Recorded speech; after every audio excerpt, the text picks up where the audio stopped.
योऽन्तः प्रविश्य मम वाचमिमां प्रसूप्ता सञ्जीवयत्यखिलशक्तिधरस्वधाम्ना अन्यां च हस्तचरणश्रवणत्वगादीन् प्राणान्नमो भगवते पुरुषाय तुभ्यम्. Sloka 81 in Vishnu Sahasranama is तेजो वृषोद्युदिधरः सर्वशस्त्रभृताम्बरः प्रग्रहो निग्रहो व्यग्रो नैगशृङ्गो गदाह्रजः. There are 8 namas in this shloka and they are Tejo Vrishah Dyudidharah Sarvashastrabhritambarah Pragrahah Nigrahah Vyagrahah Naigashringah Gadahrajah. So these are the 8 namas in this shloka, and the first nama, Tejo Vrishah, means Tejas means the radiance, effulgence, brightness. It can also mean blessing. Vrisha means shower, raining. So Tejo Vrishaha means Bhagavan showers his blessing to his bhaktas. He showers blessings, not 1 or 2 blessings, showers blessings to his bhaktas. And so he is called Tejo Vrishaha. And the next nama, Dyuti Dharaha, is. Dyuti means again radiance, effulgence, brightness, sharp light, sparkling light. Dhara means one who bears or one who is of that nature. So Dyuti Dharaha means the form of Bhagavan, it has its brilliant radiance, effulgence, brightness.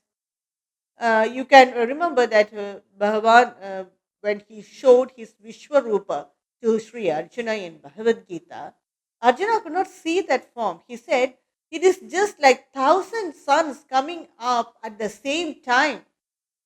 I cannot see your brilliance, Krishna. I cannot see you. It's so effulgent. It's just like a column of light. So much brilliance. I cannot see you. I'm scared of it also, he said. And so that is Dyuti Dharaha, one who bears or who has that brightness, radiance, or effulgence. And the next nama, Sarva Shastra Bhritambaraha, means Sarva means all, Shastra means the weapons. Britham means one who has, bearer. Para means supreme. So Bhagavan Vishnu, he is prominent among all the weapon bearers. Ashuras also have weapons, Suras also have weapons, Indra has Vajrayuta. So among all the weapon bearers, Bhagavan Vishnu is the supreme. He is eminent or supreme among all the weapon bearers. And the point here is he uses that weapons only for constructive destruction. He doesn't destroy anyone. So that is Sarva Shastra Bhritambaraha. And the next nama, Pragraha, means one who accepts anything with pleasure. That is Pragraha. Bhagavan Vishnu, he accepts anything given by his bhaktas. And in Sloka 26 of chapter 9 of Bhagavad Gita, Patram Pushpam Phalam Toyam Yo Me Bhaktya Prayachati Tadaham Bhaktyubahrutam Ashnami Prayatatmanah. He says that whatever is given to me, it may be a leaf, patram, some flowers, pushpam, a fruit, phalam, toyam, some water, whatever is given to me, one who offers to me with devotion, I will accept it. Bhagavan Sri Krishna says this in Bhagavad Gita. And so that's the right meaning of pragraha. And he is, by his grace, he controls the senses of all of us. And by that way, he facilitates Atma Jnana, that is a self realization. The fifth nama in this shloka is Nigraha. Nigraha means to control, kill, prevention. So Bhagavan Vishnu, first he gives warning, then he prevents the Asuras or the evil doers from doing anything evil. If they do not understand, then also, then he will control them. If not, to make this world, to protect this world, he has to kill their more body and mind and the senses. So he will destroy them. So step by step, he uses this. So Nigraha means one who prevents, controls, or destroys. And he also controls, prevents, and destroys the egoistic feel or the sense attachment of the bhaktas also.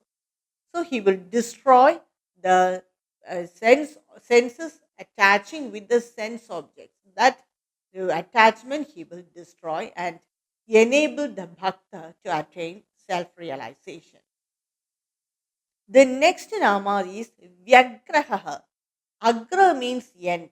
Vyagraha means endless. Bhagavan Vishnu, he has no end. He is endless. In another interpretation is Bhaktanam Abhishta Pradhaneshu Vyagra Itiva. There is no end to his grace that he showers to his devotees, bhaktas. So also he is called Vyagraha, an endless giver. The next nama is Naiga Shringakaha. It can be split as Na Yega Shringaha. Shringa means it can mean horn or the peak, pinnacle. So Bhagavan has not one peak or not one high point. He has many, especially four high points or pinnacle, which are the four Vedas.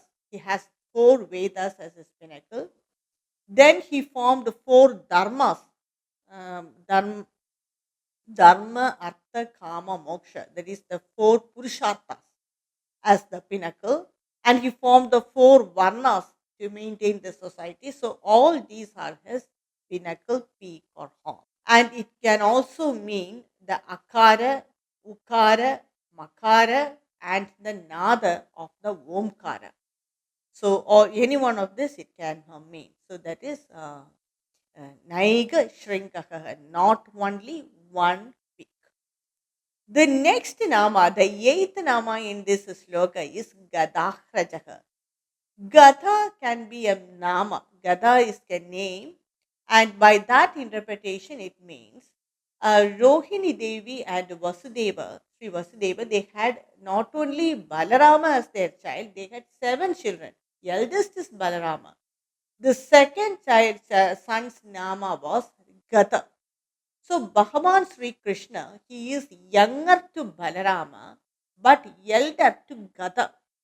Gadas Agraja, Gadahrajaka. So one who is elder to Gada is Gadahrajaka.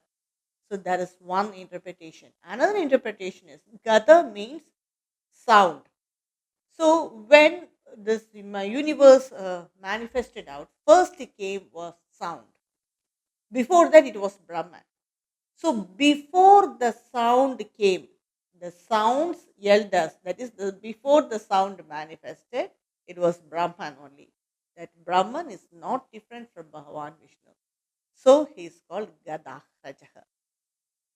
So these are the eight namas and the shloka, and the meaning, the complete meaning of this shloka is Bhagavan showers his blessing to his devotees. He is full of radiance. He is the prominent among the weapon bearers. He accepts whatever is given to him very happily.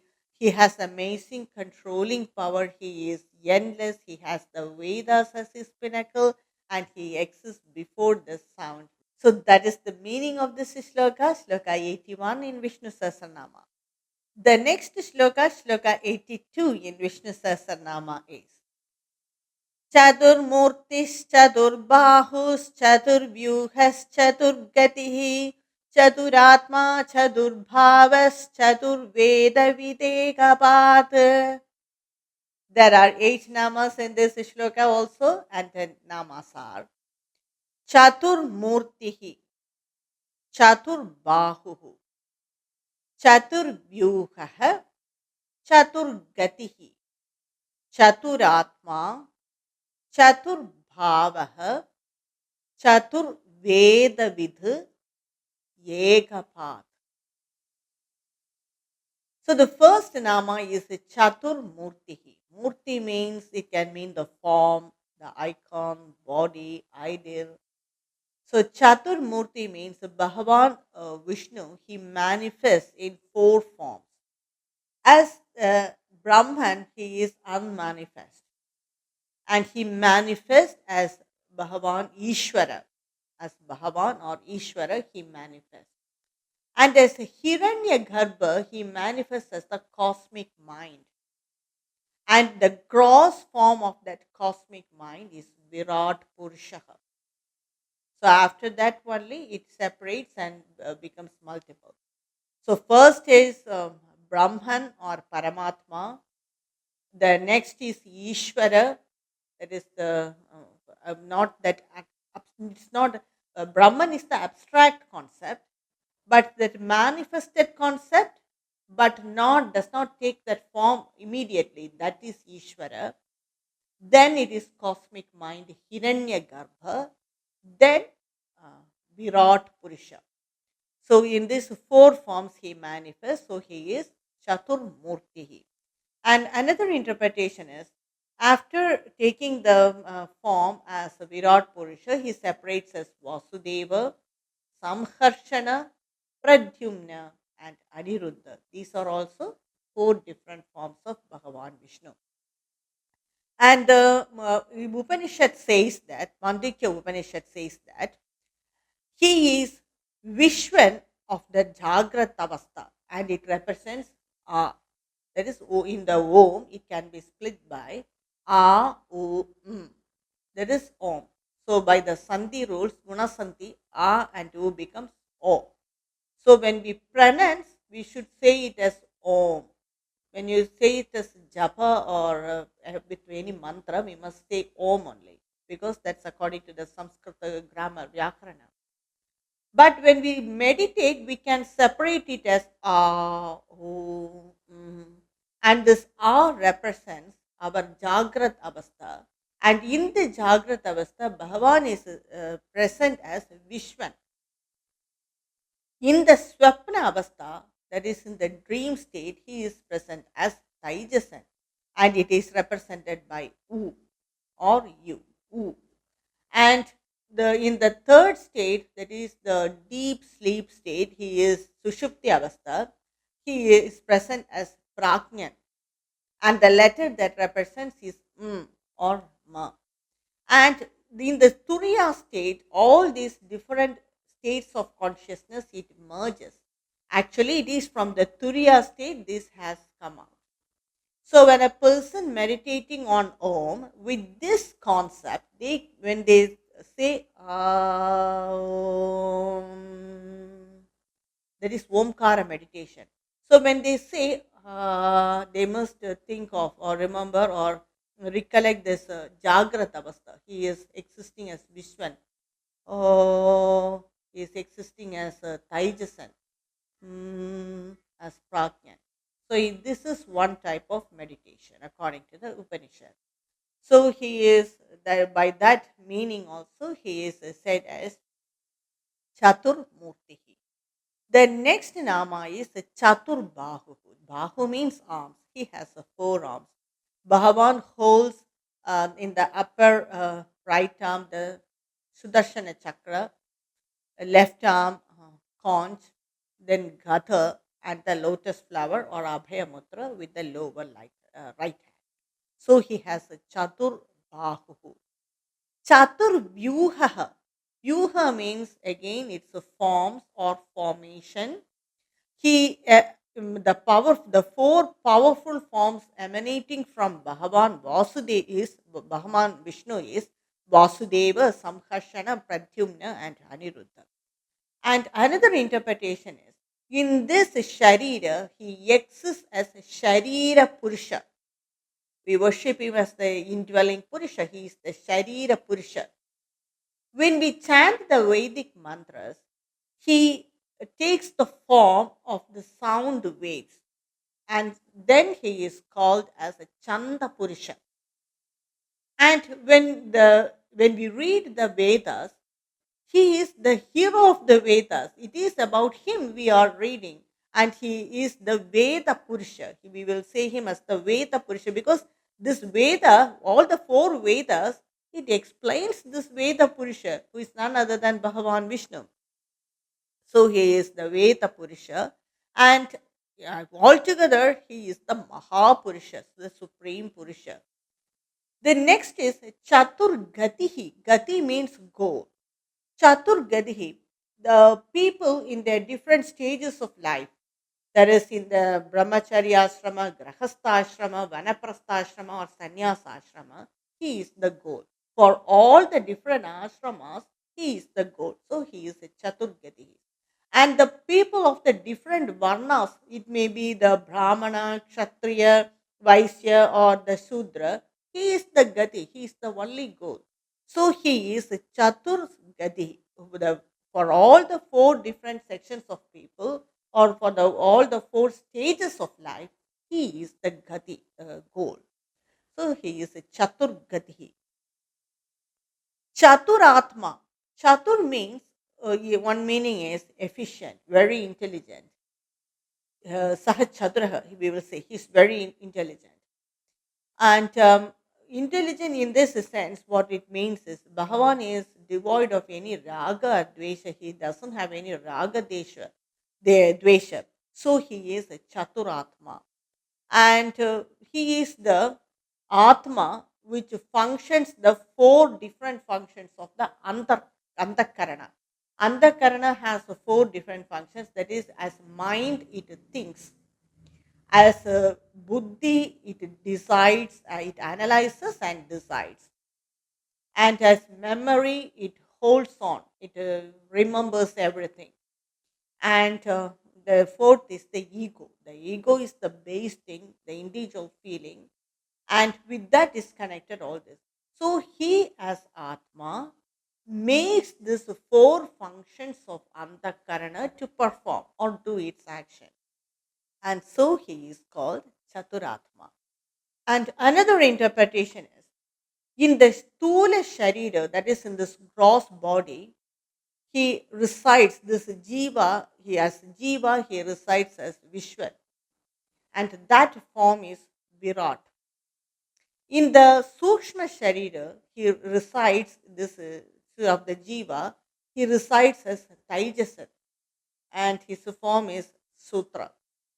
And in the Karana Sharira, this Karana Sharira is responsible for our taking birth again and again. All our Papa karmas or the previous impressions of the uh, previous births are stored. So in the Karana Sharira, he resides as Prajna in his form as Ishvara. And the fourth form is the Atma. It supports all these three forms. That Atma, it supports the Prajna, Taijasa, and Vishwa. So he is a Chaturatma. And the next Nama is, sixth Nama is Chatur Bhavaha. Bhava means the source. Bhagavan Vishnu, he is the source for the four Purusharthas, that is the four objectives of life.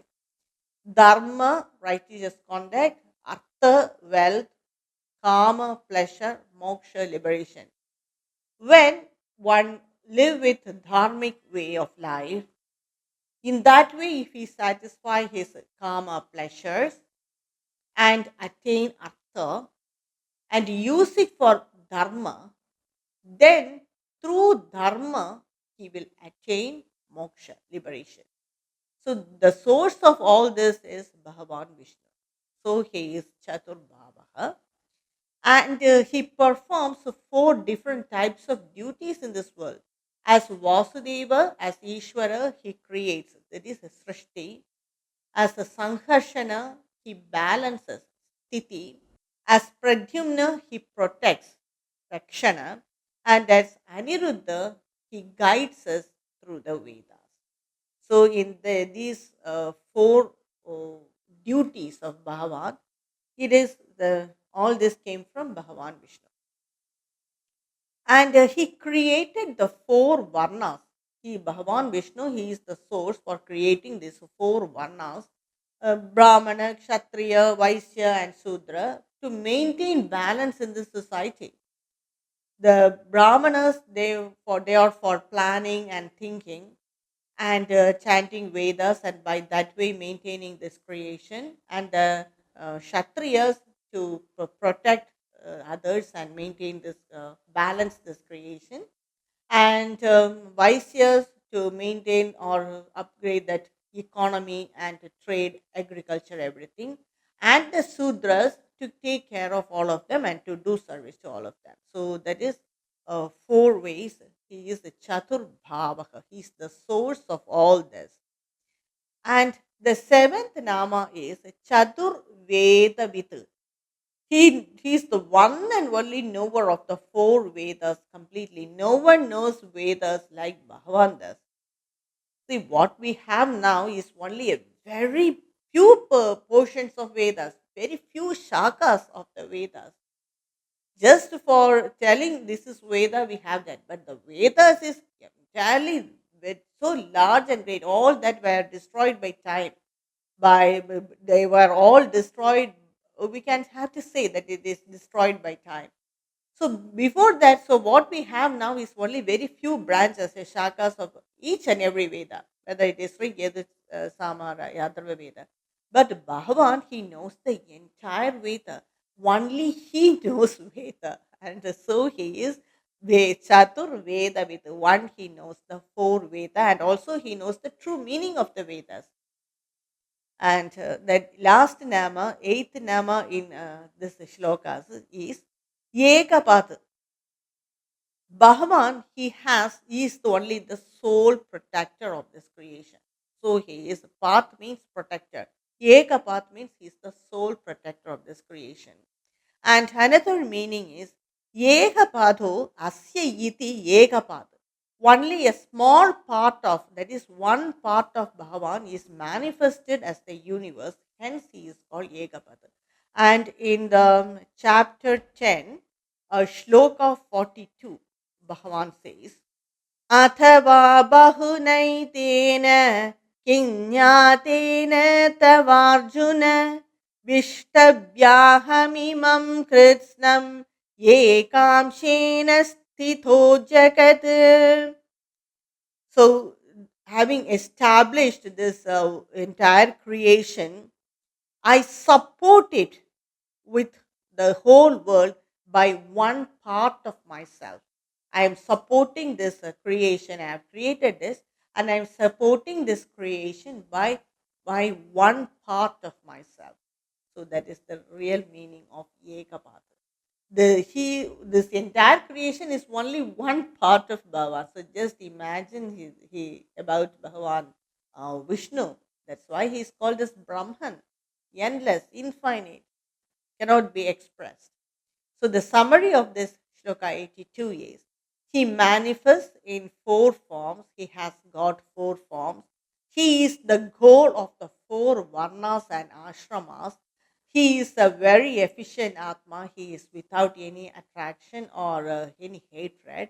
He is the source of the four Purusharthas. He knows well the Vedas, and he is the sole protector. So that's Sloka 82 of Vishnu Sahasranama. In my next upload, I will continue with the next Sloka of Vishnu Sahasranama. कायेन वाचा मनसेन्द्रियैर्वा बुद्ध्यात्मना वा प्रकृते स्वभावात् करोमि यत् सकलं परस्मै नारायणायेति समर्पयामि ॐ तत्सत्